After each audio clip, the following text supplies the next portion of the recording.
Açtılar. Mahmut. Açmadılar mı? محمود خلصت اللقطة. ايوه خلصت اللقطة لفوق شوي. ايوه.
Fatma Şahin gelsin, Rıdvan oğlu gelsin, hele gelsin bu evlerin haline baksın. Ya sözden yol yapıyor. Gelsin yaptığı kanalizasyona baksın, yola baksın, milletin haline baksın. Vallahi.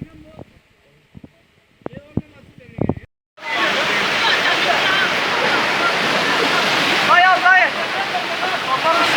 Ama şimdi kazan bitkisi dolusu. Tamam da onu çıkar. Oho bitti bek. Bak açmayın. Aç.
Bitişik.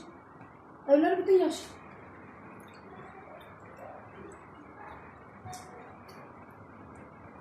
Yukarıda var mı? Aşağıda? En altta. Yok. İşte oraya böyle kaldım. Sizin evden oraya vuruyor. Buradayım. Baksana buraya da basmış. Buraya da basmış. Bana müşteriye karavatonu. Önce dedim, vacı not. Bana çıkmamışsın bunu. Ne istiyor ki niye? Bir de kalmış. Çok su yolda kalmış.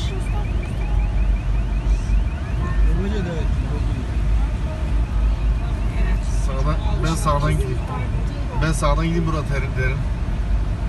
Keşke orada bekleseydik. Sağ taraf çukur mudur değil midir ya? ATM direkt bas git, istersen alttan gitme bak, direkt bas hemen yukarıda.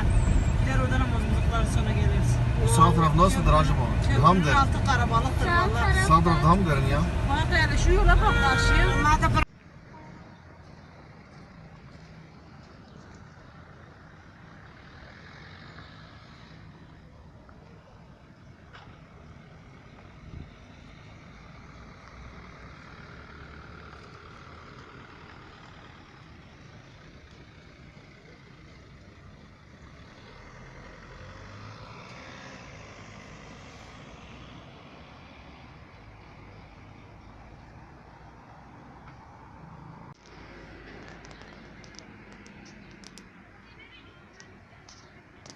Yedi.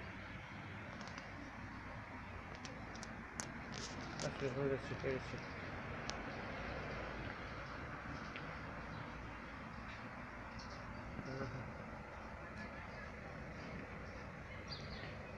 Şöyle çöpüne göndermişsiniz.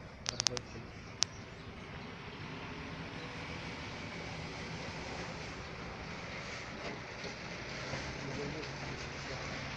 Bunları.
Ya da şey